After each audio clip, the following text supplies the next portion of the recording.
Welcome to Connections and Conversations, an advocacy arena podcast, working to increase civic engagement and strengthen our communities.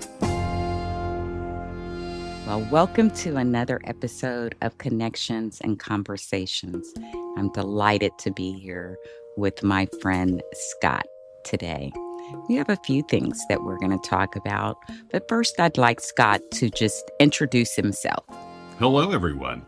My name is Scott Burdette. I live in Seattle, Washington for the majority of my adult life. I was born and raised outside of a small town named Vernon, Texas, very rural. My dad was a plumber. My mom was a telephone operator. My dad was a World War II vet. I was born late in life to them. I was an accident, so my sisters were 17 and 20 years older than me. My oldest sister, it's her birthday tomorrow, so happy birthday, Cindy, if you see this. I had a political family from the outset. It was always important that we had a voice in the outcome of our government. And I think that was very prevalent among that generation that fought in World War II. Absolutely. And then my oldest sister, Cindy, was very politically active in civil rights and broader marginalized group rights. Her first boyfriend turned out to be gay and remained one of her closest friends for life. She taught special ed, and she was very much about women getting equal protection and treatment and pay. So she really lit the progressive fire in me at a remarkably young age. Now, we know how you were brought into politics, kind of coming from that family standpoint of advocacy, and you were a young Dem, right? I remember you talking about that. Yes, actually, Cindy, my sister, she started out in special ed. She ended up being a dean at a college. One of the people she worked with, her daughter, Jenny Hintermeyer, invited me to a Young Democrats teen convention thing that I ended up going to a few times. And it was really great. I mean, my sister lived in another city at that point, several hours away from the farm. Mm-hmm. When I was there, I would go to these get-togethers, and they were great. Yeah, so you got bitten early by the political bug. And I know that in part of that political journey that you participated in ACT UP. Talk about that a little bit. Yeah, so, when I came of age, it was in the midst of the AIDS epidemic, and it was a real crisis. And it shifted my political view because I saw one specific party that was not just ignoring, but celebrating this illness, quote unquote, God taking care of the gay problem. And there were not funds going to any meaningful research. It was really ugly. Meanwhile, my mentors and my elders were dying right and left. And there was nothing to be done for it. It was very interesting that women and lesbians came in to create these gay hospice situations or these AIDS hospice situations. I just had to do something, and the ballot box was insufficient. So I joined ACT UP. A friend, Victor, introduced me to it, and he later died. I participated in very extreme marches and protests and did die-ins, and the police were very violent and would arrest us, just drag us away. But you were still determined, and you just continued with your advocacy in some other areas too. And you and I participate in online audio conversations quite frequently. I really enjoy them because you are a creative person by training, and you also have some background in psychology. And I know one night we were talking, and I'm not exactly sure how we got into it, but it just sparked the idea for us to kind of share that kind of message and understanding with people in a broader way. But, during these political seasons, people talk about messaging and those types of things. And something interesting that you brought up, which is a psychology kind of term and concept, something that you're very well aware of, that you use in your work because you're a designer. And we were talking about, of course, political messaging, but you brought up something called, I think it was sensation and perception. Am I Yes. right? Yep. Mm-hmm. Talk psychology. about that a little bit. So I got my bachelor's in psychology, and the goal was to get the PhD. I was headed down that path, started working in real estate investment trust world, and then ended up doing design, creating model homes, and so on and so forth. My work progressed, and my school fell to the wayside because you start losing credits after a certain amount of time. That is still my career to this day. But one of the most fascinating topics for me in my psychological studies, and something as a lifelong learner that I've continued to really investigate, is sensation and perception and how it applies to my work. Let's first go to a definitional standpoint. Sensation is kind of a bottom up psychological process. It's what data are we being fed? What are we sensing from our environment, whether that be touch, smell, the basics? They are not active things. We're being flooded with sensation at all times. Then perception is, how does our brain make sense of that? How does our brain analyze the sensation as being dangerous, helpful, categorize it? Hmm. And how does that turn into emotion? So all of these things together, they informed the way I started designing spaces, knowing the way certain symmetries or visual blocking would make a people, they would sense that in a space, and it would make them perceive it as welcoming and make them feel comfortable.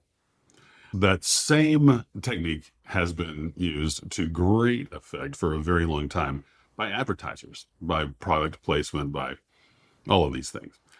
And more nefariously, it's been used politically, going all the way back to when you look at old cartoons they would have in newspapers, that would have the villain they were trying to portray, because these news media outlets were owned by very, very wealthy people with an agenda.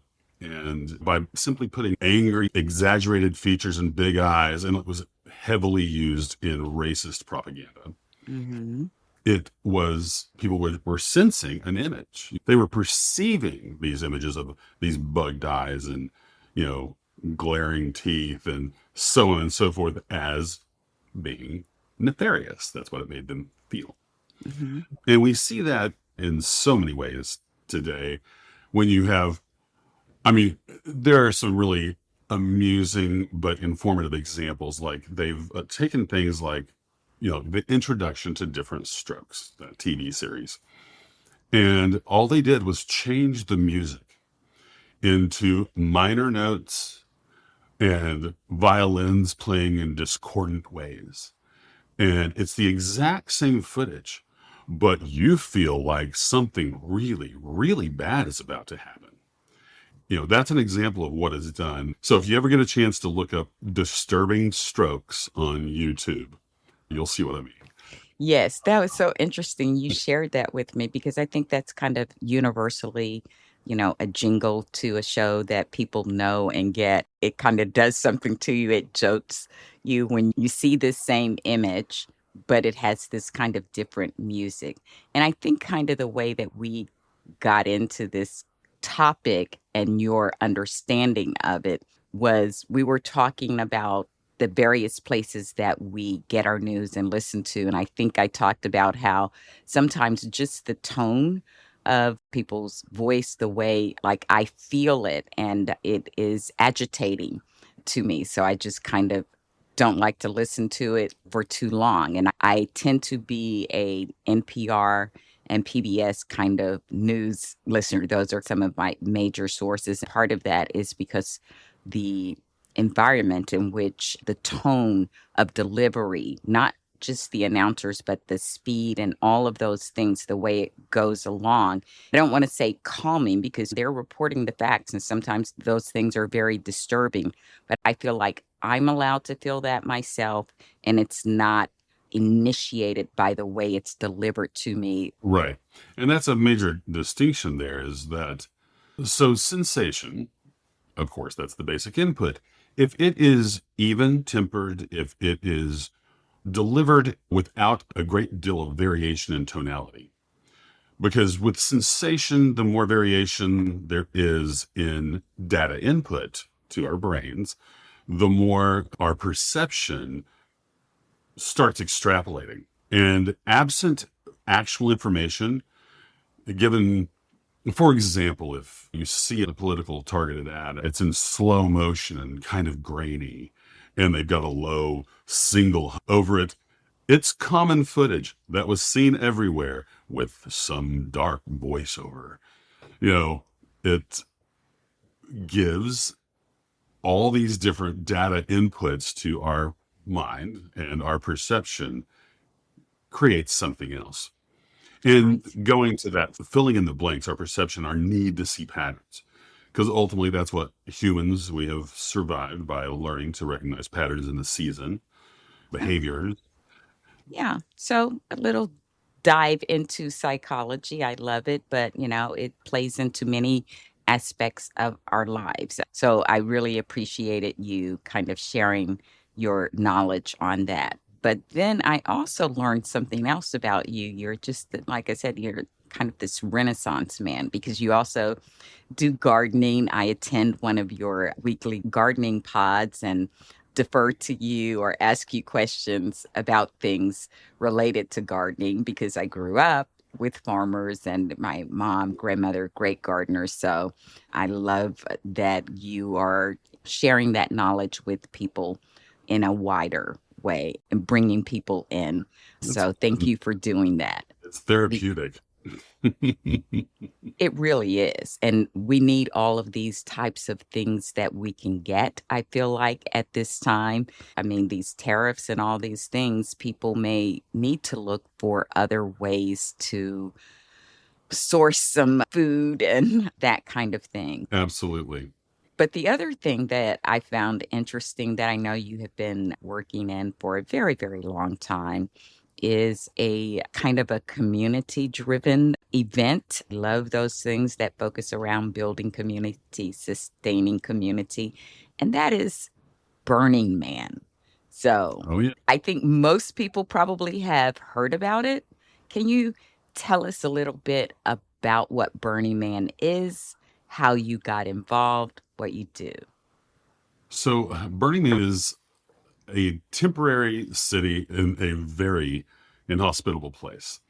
It was founded by Larry Harvey back on Baker Beach, but ended up progressing to the Black Rock Desert as it grew. It has a series of principles: radical self reliance, communal effort, leave no trace is very important. They call you leave the desert as you found it. And gifting is one of the major principles that I personally find very appealing because it pulls us out of a commercial driven, we're so steeped in it that we don't even realize how immediate the impulse is for a quid pro quo exchange. So the principle of gifting, learning to give something without having that impulse that you're going to get something back, that it is a singular act. And then on the other side, it is hard to learn to receive a gift without that impulse that you need to give something back. It really is, I think, very valuable. It's shifted my perspective on the way that I engage the world and the way that I see things. And it really brought capitalism into stark view for me. Yeah. Like I said, once you told me how involved you are in it, like the planning of it and these types of things, I was like, well, let me find out a little bit more about what he does. At its root, it is about community. It's about, as you said, self reliance, but it's all about kind of caring for Yeah. one another, for the earth, for the place that you are. I loved it. And I said, so I guess I'm going to get to learn more about this now that I know Scott. So tell me a little bit about maybe what goes into the planning because you have like an annual summit, an event. What do you call it? Well, it depends on what level you participate. Ah, Because participation is also one of the principles. There are no spectators. Everybody participates in one way or another. Historically, we have a significant theme camp where our gift that we bring is clothes making workshops where we provide all the fabric and tools. We host a big Latin dance event with great DJs and amazing dancers. It all started with me from I had just lost my mother and gone through a series of losses that were in rapid succession. My partner, I got back from my mother's funeral, and the next day he threw me in the car and said, "We're going to Burning." He had tickets, and I'm like, I didn't know anything about it. I mean, I didn't know much. And we were ill prepared. We almost died. Well, I'm glad you didn't. I'm glad I didn't too. But the one of the principles is communal effort. And we got through it thanks to a lot of that. But then we were committed. We were so moved by it and what we experienced that we helped found the nonprofit arts collective Conception. And so we ended up being a fairly significant presence there. And we have fundraisers year round. Basically, you start planning. If you're doing a theme camp, you get back in September and you have your first meeting for the next year in October. Because communal effort is something when you're surviving out there like it's camping on Mars in the year 3000. That's interesting because when I hear you talking about these things, the work that I do is really the mission around it is about increasing civic engagement. And it is about getting everyone up and participating. So I see a lot of parallels there, and there can be many ways that people are brought into engagement. Yes. I mean, that's another one of the principles. Radical self expression is that we each bring our own distinct gift to the event, to the equation. Radically express that. Allow yourself to explore really who you are and share that with those around you. One principle that is very important to me that I think we all miss, and I think it's critical right now for our mental health in these times in which we live, is immediacy. And that is really acknowledging the moment you're in, not thinking about what's going to happen tomorrow, not worrying about what you said in the past, but being present with who you are, where you are, not worrying about getting to the next thing or whatever. You Living in the moment. really, truly immediate. And I think that is psychologically healthy, and I'm trying very hard to practice that these days. Well, I think we all need to practice that. So thank you for encouraging it and finding ways to help others do that. And we're going to start to wind down here. But before we do, I would just like to ask you to share some closing thoughts, insights about community civic engagement. It can be about any of the things that you do or just your thoughts in general, because I value your voice, your insight, and I would love for you to share them with our community. I mean, I guess one of the big things would be that each of us is more powerful and more capable than we realize. We have a tendency to underestimate ourselves, especially in the current climate. They want us to feel small and disempowered. But there's a wealth of information out there. There are helpers. There are organizations, and you are powerful. You are capable. You're important. You're vital. Every single one of you. Something to contribute, and aggregate power is really, really, really not to be underestimated. So don't feel like there's no wind in your sails. Hopefully I've given a little puff right now.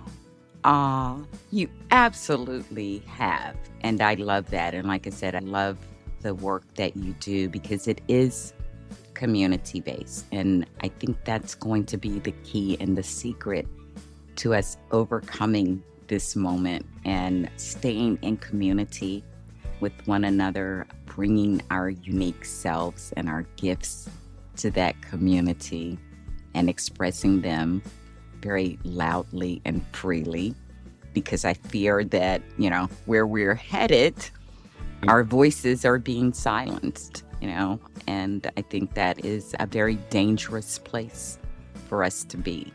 I want to thank you for being here with me today, sharing that message, sharing what you do, because I feel like sometimes people don't know what they can do, and hearing about what others are doing. And sometimes I think people don't see what they do as really civic engagement.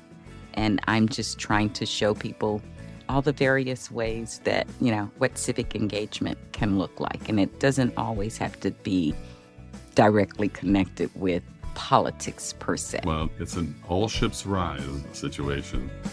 Absolutely. Thank you for listening to Connections and Conversations. This is one of many wonderful interviews that we bring to you to help connect you to a larger community of advocates and changemakers across the country. You'll get a glimpse into the various ways people are making an impact in their communities. My hope is that it will inspire you to get engaged in some small way as well. We can't all do everything, but at this moment in history, we can all do something. What are you doing? One of the things you can do is to continue to listen, subscribe, and share this Advocacy Arena podcast. You can also join and support the growing grassroots Advocacy Arena community in other ways. Join our weekly live chats hosted on Spoutable every Monday at 12 p.m. Eastern. Subscribe to our Substack to get great articles on important topics and exclusive access to extended interview conversations. And don't forget to subscribe to our YouTube channel as well. We've got some exciting programming lined up. And keep listening to our regular podcast episodes wherever you get your podcasts. And of course, subscribe and give us that all-important 5-star review.